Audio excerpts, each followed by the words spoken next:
नमस्कार फ्रेंड, आप सभी का एक बार फिर से स्वागत है। फ्रेंड्स, कुछ दो इंपॉर्टेंट बैंकिंग अपडेट्स। पहला, no banking amendment bill in winter session. It is expected, and from reliable sources it has come to our notices that the government will not bring any banking amendment bills for the privatization of banks in the winter session. जैसा कि आपको पता है कि 7 दिसंबर से winter session चलेगा and the parliament standing committee on finance might need some more time to thresh out the difference among members before it submit its report on the bill.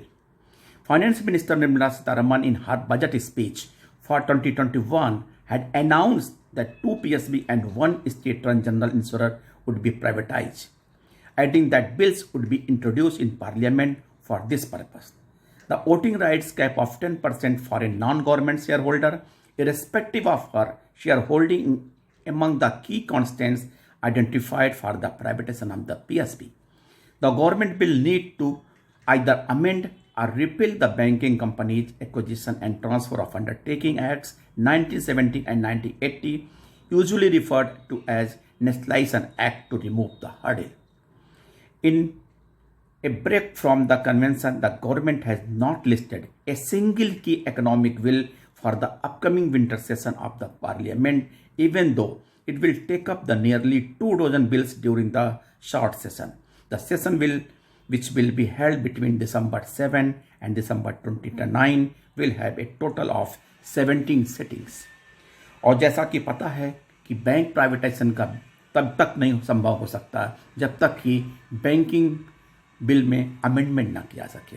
और गवर्नमेंट की जब मंशा दिसंबर में ये विंटर सेशन में नहीं होगी तो 22, और फिर अगर गवर्नमेंट अगले बजट में इसको क्या प्राविधान करती है, क्या कहने जा रही है, और अगर 24 में फिर इलेक्शन डे होगा तो ऐसा लगता है कि गवर्नमेंट इस बैंक प्राइवेटाइजेशन बिल को लटका के रखेगी और जो दो बैंकों का उनका सारा ध्यान इस समय आईडीबीआई को प्राइवेटाइज करने में लगा हुआ है और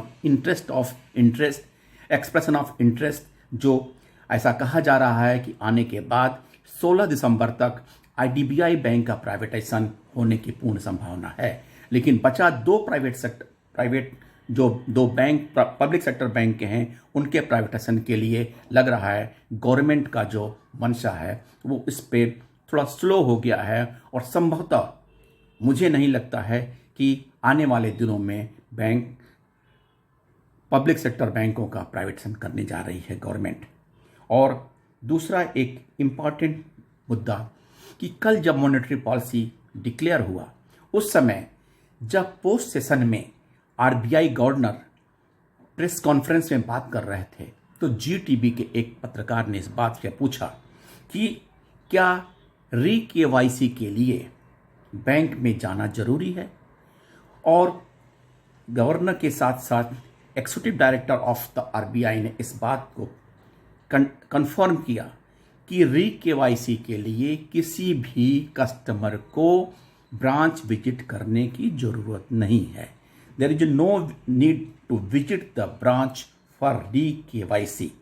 और इस बारे में उन्होंने कहा कि अगर इसके बाद भी अगर कोई बैंक इंसिस्ट करता है तो आप उसका कंप्लेंट कर सकते हैं, ऑम्बड्समैन में जा सकते हैं। हालांकि ये बात कहना ज़्यादा उचित नहीं होगा क्योंकि हर छोटी छोटी बातों पे कंप्लेन करना किसी भी कस्टमर के लिए बहुत फ़ायदेमंद या बेनिफिशियल नहीं होता है। फिर भी based on the RBI guidelines, lender asked for re KYC at specific intervals to keep the record of the bank updated.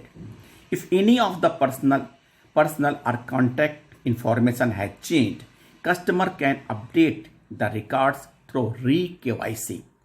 Reserve Bank of India Governor Srikanth Das said on Wednesday during the press conference that customers do not need to visit the bank to do re-KYC.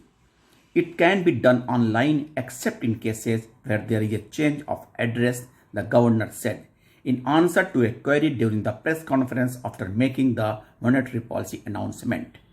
Mr. Das said banks can do re-KYC for customer without asking them to visit the branch. If banks insist on branch visits for it, customer can even raise a complaint with the appropriate authorities. What is re-KYC? यहाँ पे एक बात फिर से मैं दोहराना चाहूँगा. Based on the RBI guidelines, lender ask for re-KYC at specific intervals to keep the bank's record updated. Customer can update the records through re-KYC if personal or contact information has changed. As per RBI KYC norms guidelines, banks need to update the customer identification documents of their accounts holders periodically. In addition to the KYC carried out when opening of an account, customer may be required to undergo re-KYC and submit the requisite documents. What is the period for re-KYC? As per banking expert, the time intervals for periodic updation of KYC care 2, 8 and 10 years for existing high, medium and low risk customer respectively. इस पे categorise किया गया है कि customer की category क्या है. High, medium and low risk customers के हिसाब से 2, 8 and 10 years. What happens if re-KYC is not done? ये बहुत बड़ा मुख्य मुद्दा है कि अगर आप re-KYC नहीं करते हैं तो क्या हो सकता है. As per RBI rules, the bank has full right even to close the account if required KYC documents were not submitted by the customer for periodical updating. However, it is important to understand that there is a central KYC registry, and if the identifier number can be shared with other banks, then re-KYC need not to be done. Thank you friends. Namaskar.